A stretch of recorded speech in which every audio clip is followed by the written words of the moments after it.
isso espera a vida inteira. Não nos conformes com esta era, por isso espera, em Deus espera. Sei essa palavra ao amanhecer, com o pastor Antônio Freire. Não nos conformes com esta era, por isso espera, em Deus espera.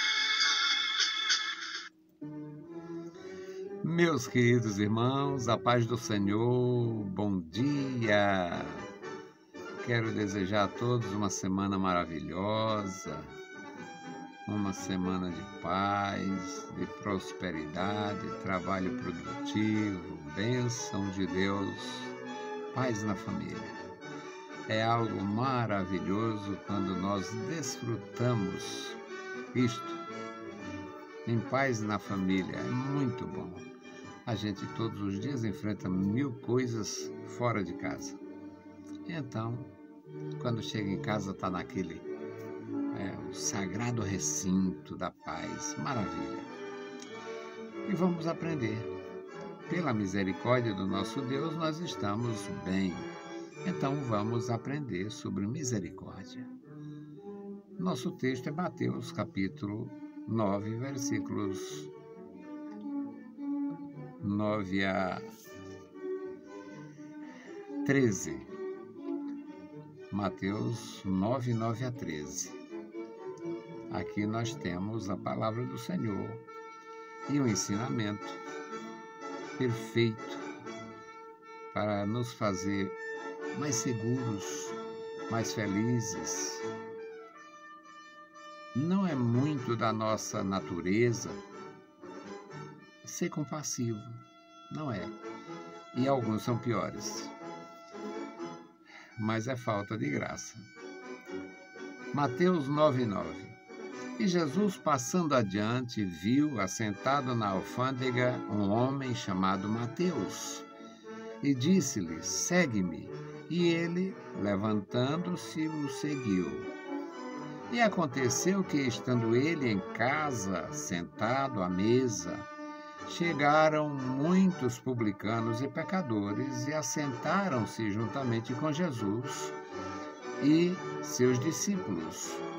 E os fariseus, vendo isto, disseram aos seus discípulos: por que come o vosso mestre com publicanos e pecadores? Jesus, porém, ouvindo, disse-lhes: não necessitam de médico os sãos, mas sim os doentes. Ide, porém, e aprendei o que significa misericórdia quero, e não sacrifícios. Porque eu não vim chamar os justos, mas os pecadores ao arrependimento. Meus queridos irmãos, se a gente realmente der atenção às Escrituras, se a gente buscar de fato o aprendizado da palavra de Deus, se a gente tiver humildade para ouvir o que a Bíblia diz, e o que a Bíblia diz a mim, diz a todos. Se a Bíblia diz a mim, diz a todos. Se a gente tiver humildade para aprender, nós vamos evitar julgar as pessoas. Nós vamos evitar fazer juízo de valores, de coisas que nós não conhecemos. Nós não conhecemos o coração dos outros, nem o nosso. A gente conhece como deveria. A palavra do nosso Deus diz: enganoso é o coração, quem o conhecerá? Nós não conhecemos, porque o homem é mutante, o homem muda, o homem tem uma facilidade incrível de mudar. Mutante parece uma coisa de alienígena, mas o homem muda. O homem é vulnerável à mudança. E alguns mais do que outros. Alguns são fáceis de mudar por interesses.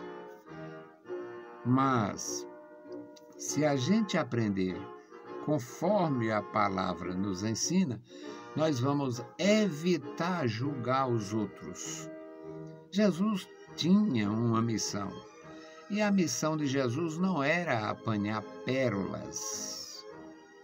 A missão de Jesus não era acumular riqueza na terra. A missão de Jesus não era fazer alguém se tornar importante ou imortal no sentido físico, no sentido pleno. Encontrou-se com Jesus, foi ungido, não vai ter mais problema. Isso é uma doutrina de Satanás, é ensinamentos do diabo e dos seus servos, assim de servos do diabo ensinando isso. Algumas dessas seitas imundas têm uma placa, bota lá o letreiro, como uma tabuleta no... pare de sofrer, venha para cá e faça isso, faça aquilo. Tudo coisa de Satanás. Não existe. O Filho de Deus disse: no mundo tereis aflição. Quem é esse filho das trevas para dizer pare de sofrer? Se Jesus disse que no mundo a gente tem aflição. O mundo trata mal os servos de Deus. Tratou mal os discípulos, tratou mal os profetas que foram anteriores, tratou mal os patriarcas. Os patriarcas eram peregrinos, sofreram. Então, o mundo não trata bem o que é de Deus, o mundo trata bem o que é seu. E o que é do mundo? A mentira, a fraude, a falsidade. Então, Jesus encontrou ou avistou um homem na alfândega, um posto de arrecadação para o governo romano. Jesus viu aquele homem, o nome do homem era Mateus, e Jesus disse: vem comigo, segue-me. Ele se levantou e seguiu a Jesus. O texto é sucinto, não vai descrever aqui. Ele convidou Jesus para a casa dele. E quem não tem casa, vai para a casa dos outros. Jesus não tinha. Jesus precisava, então, de uma casa em cada província, em cada discípulo, em cada município, em cada sítio. Jesus não tinha. Jesus tinha uma casa em Cafarnaum, que era possivelmente alugada ou cedida, e seus pais ou sua mãe com seus irmãos morando em Nazaré. Era só. Jesus ia depender da ajuda dos outros, da hospedagem dos outros, da receptividade dos outros. Então, este Mateus chamou Jesus e levou Jesus para a sua casa. O versículo 10 diz que aconteceu que, estando ele em casa, não na casa de Jesus, não, na casa de Mateus, assentado à mesa, chegaram os publicanos, colegas do Mateus, chegaram pecadores, pessoas comuns que conheciam certamente o Mateus, e estas pessoas se sentaram junto com Jesus e comeram ali, se serviram daquilo que foi colocado. Sempre houve fartura naquele lugar. E os fariseus observando. Fariseu era uma classe de judeus que tinha uma facilidade incrível de observar a vida dos outros, porque eles eram zelosos da lei e eram uma espécie de fiscais do templo, coisas assim. Então os fariseus observando aquelas pessoas ali à vontade com Jesus, eles perguntaram aos discípulos: por que o vosso mestre é assim? Se fosse um cearense, dizer espalhafatoso. Onde ele está cheio de gente. Aqui, os publicanos e os pecadores comendo com ele aqui e tal. Jesus escutou e Jesus disse: quem está são não precisa de remédio, não precisa de médico. Os sãos não necessitam de médico, e sim os que estão doentes. São os doentes que necessitam. E vocês necessitam de uma coisa básica. E de aprender o que significa a lei. A palavra de Deus ensina. Eu não quero sacrifício, eu quero misericórdia, eu quero comportamento, eu quero dignidade, eu quero amor ao próximo. E de aprender o que significa misericórdia, quero, e não sacrifício. Vão aprender, vocês são fariseus, vocês são fiscais da vida dos outros, fiscais do templo, zelosos da lei e menospreza a lei. Tem tudo isso aqui. E mais, tem mais coisa ainda. Vão aprender a lei. Vocês estão aqui como se fosse chefe da lei, doutor da lei, mestre da lei, e nem vocês aprenderam, nem saber vocês sabem. Vão aprender o que significa misericórdia, eu quero e não sacrifício, para você ter amor ao próximo, para você ter empatia, para você saber viver, para você deixar de ser chato, para você deixar de julgar os outros pelo andar, pela aparência, pela comida, pela bebida. Vão aprender a ser crente, vão aprender a ser gente, vão aprender a ser discípulo, vão aprender a palavra de Deus. Vão aprender para praticar.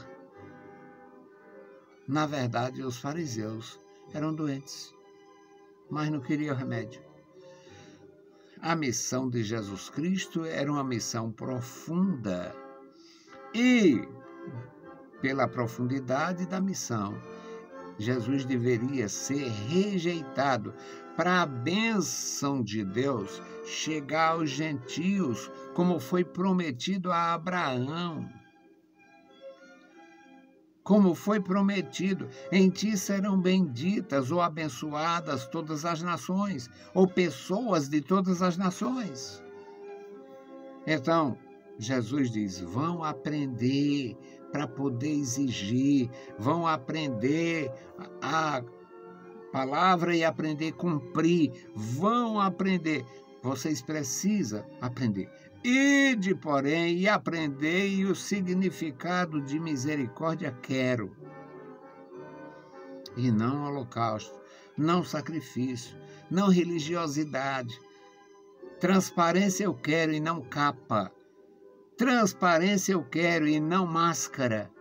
Transparência eu quero e não máscara. Tudo isto nesse texto. Tem mais.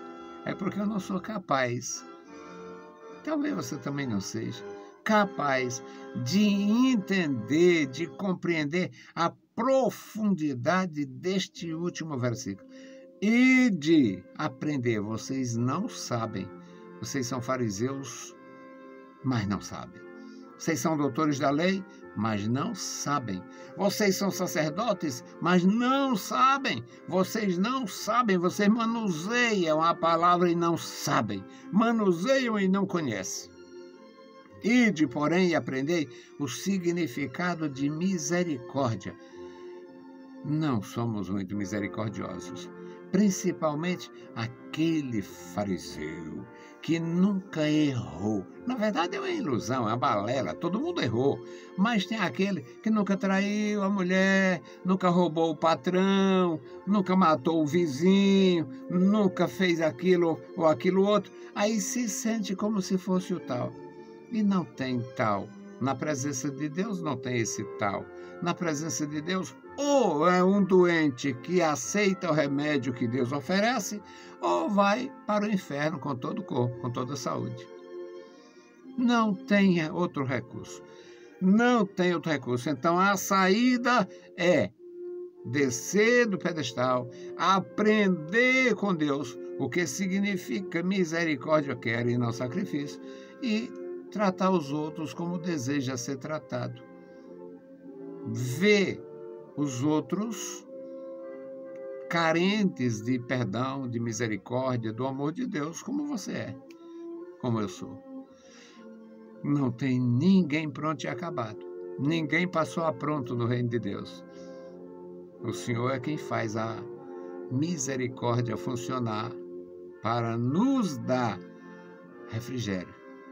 Até que venham os tempos do refrigério, diz a palavra, a letra da lei. Deus abençoe meus irmãos de uma forma maravilhosa. E eu, que continuo tendo misericórdia, vou orar pelos meus ex-alunos. Eu tenho mais de 50 anos ensinando. Eu tenho muitos ex-alunos que estão distanciados ou desviados na linguagem da Assembleia de Deus. Tem alguns que estão servindo a Deus desde a época de aluno, desde o tempo, 30, 40, 50 anos. E tem outros que serviu por ali, caiu no pecado, o mundo abraçou, beijou no pescoço e tomou conta. Vamos orar por eles. Bendito Senhor, Pai querido, Pai santo que está nos mais altos céus, nós te louvamos. Obrigado pela vida, pela salvação, pelo teu amor, pelo teu perdão. Obrigado, meu Senhor, pelos meus amados irmãos. Abençoa toda a tua igreja. Guarda crianças, jovens e adultos, cada família, toma em tuas santas mãos. Deus Todo-Poderoso e Fiel, agora te apresento os meus alunos e ex-alunos, os que estão distanciados. Eu te louvo e te agradeço, meu Senhor, por aqueles que estão servindo com fidelidade e graça, pastoreando, ensinando, ajudando os outros, fazendo a tua obra. E eu suplico por aqueles que estão distanciados, desanimados, desviados, caídos, alguns enveredando, como aquele que encontrei indo para o adventismo. Ó Deus, tenha misericórdia de cada um deles, meu Senhor, e faz com que eles possam voltar humildemente e reconhecer que necessitam de perdão. Em nome de Jesus Cristo, nós te pedimos. Amém. Meus queridos irmãos, a paz do Senhor e bom dia.